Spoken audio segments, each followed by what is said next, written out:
السلام علیکم ورحمۃ اللہ وبرکاتہ۔ مضمون کا عنوان ہے ہمارے مقررین اور جلسوں کا حال۔ موقع محل کی بات۔ موقع شناسی اچھی ذہانت کی دلیل ہے۔ ایک آدمی بہت زیادہ صلاحیت کا مالک ہوتا ہے، لیکن موقع محل سے ناواقفیت کی بنا پر وقت کی مار کا شکار ہو جاتا ہے۔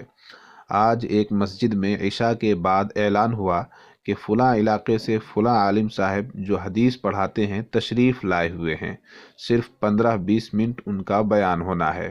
اکثر مصلیان رک گئے، تقریر شروع ہوئی اور مزید شروع ہوتی چلی گئی۔ 15 منٹ تک شروع ہی صحیح سے نہیں ہو سکی تو ختم کیا ہوتی۔ ایک سامع اٹھا اور چلا گیا، دوسرا بھی 9-2-11 ہو گیا۔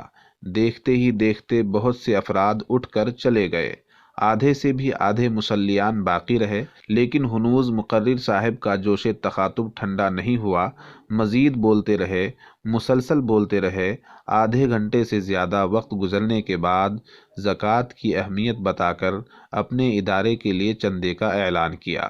چندہ بھی ٹھیک ٹھاک ہوا، لیکن اور بھی اچھا تب ہوتا جب وہ صحیح وقت پر بلکہ وقت سے پہلے تقریر ختم فرما دیتے۔ جلسوں کا حال۔ دینی جلسوں کے اشتہارات میں جس کا نام جتنی بڑی جگہ گھیر لے وہ اتنا ہی بڑا مقرر سمجھا جاتا ہے، اگرچہ حقیقی علم سے پیادہ پا ہو۔ جب بڑے سائز میں نام چھپ گیا تو مقرر صاحب کو وقت بھی بڑھا کر دیا جاتا ہے، اگرچہ عوام سننے کے مزاج میں نہ ہوں۔ ہم نے بہت سے مقررین کو دیکھا ہے کہ ان کی طوالت پذیر تقریروں سے اکتاہٹ پکڑ کر کتنے لوگ مجمع سے 3-13 ہونے لگتے ہیں۔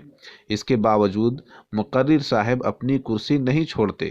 یہ موقع ناشناسی ہے۔ ناظم جلسہ کے پاس مقررین کی طویل فہرست ہو اور پہلا مقرر ہی جلسے کا آدھے سے زیادہ وقت ہڑپ کر جائے، یہ موقع ناشناسی ہے۔ اصلاح کیسے ہو؟ جلسہ کمیٹی کو چاہیے کہ اپنے جلسے کا ایک محدود وقت مقرر کر لے، پھر زیادہ مقررین کو مدعو کرنے کے بجائے 2 یا چند مقررین کو ہی بلائے۔ ہر مقرر کو اس کا محدود وقت بتائے۔ ہر مقرر کو تقریر کا ایک الگ عنوان دیا جائے۔ کرسی خطابت پر دعوت دینے سے قبل ان کا محدود وقت انہیں بتایا جائے۔ اگر وہ اپنے وقت سے 10 منٹ تجاوز کر جائیں تو سمجھ جائیے مقرر موقع ناشناس ہے، آئندہ جلسے میں بلانے کی ضرورت نہیں۔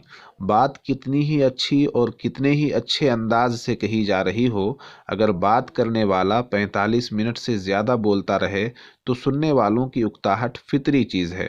سائنسدانوں کے حساب سے طلباء استاذ کے لیکچر کو 45 منٹ تو بغور سن سکتے ہیں، اس کے بعد تک نہیں۔ اسکول اور مدارس میں ایک کتاب کے لیے عام طور پر ایک استاذ کو 40 یا 45 منٹ ہی دی جاتی ہیں۔ سید الانبیاء محمد صلی اللہ علیہ وسلم کا کوئی خطبہ 25 منٹ سے زیادہ لمبا نہیں ملتا۔ ضرورت۔ ہاں، کبھی ضرورت ہوتی ہے کسی خاص موضوع بحث پر لمبی گفتگو کی، کبھی کسی مسئلے کو سمجھانے کے لیے طویل وقت درکار ہوتا ہے، تو ایسے میں اس موضوع کے ماہر اور اسپیشلسٹ کو ہی مدعو کیا جائے، پھر وہ 2-3 گھنٹے بھی بیان کریں تو سامعین کے لیے بیٹھے رہنا کوئی مشکل مسئلہ نہیں ہوتا۔ جلسے کا وقت۔ یہ جو رات میں جلسہ کرانے کا رواج شہرت پا گیا ہے، اس کی بھی اصلاح کی ضرورت ہے۔ اللہ نے رات آرام کے لیے بنائی ہے۔ پوری رات جلسہ کر کے مقررین و سامعین میں اکثر کی فجر چھوٹ جاتی ہے، اور جو پڑھتے ہیں انہیں بھی جھومتے ہوئے دیکھا جا سکتا ہے۔ جلسے کے لیے دن کے وقت کا انتخاب کریں۔ سامعین زیادہ چاہیے ہوں تو عوامی چھٹی کا دن منتخب کریں۔ طویل اجتماعی دعاؤں سے اجتناب۔ جتنی لمبی دعائیں آج کل جلسوں اور اجتماعات میں کرائی جاتی ہیں، ہم نے ذخیرہ احادیث میں کہیں بھی اتنی لمبی اجتماعی دعاؤں کا تذکرہ نہیں پڑھا۔ دعا کے لیے باضابطہ کسی شیخ طریقت کا انتخاب ہوتا ہے جو کم از کم نصف گھنٹہ اور زیادہ سے زیادہ 1-1.25 گھنٹہ مختلف انداز سے دعا کراتا ہے۔ کبھی خود مائک پر دہاڑے مارتا ہے تو کبھی ضرب لگانے لگتا ہے، اور کبھی دعا کے درمیان میں ہی تقریر شروع کر دیتا ہے۔ یہ طریقہ غلط ہے۔ کیا یہ دعا کرانے والے کبھی اپنی انفرادی دعاؤں میں بھی اتنا ہی وقت لگاتے ہیں؟ بعض دفعہ مجمع دعا کرانے والے کی پرتشنع آہوزاری پر اس قدر زور سے دہاڑے مارتا ہے کہ آس پاس کے محلے والے ڈر جاتے ہیں۔ خیر الامور اوساطھا۔ میانہ روی ہر کام میں افضل ہے۔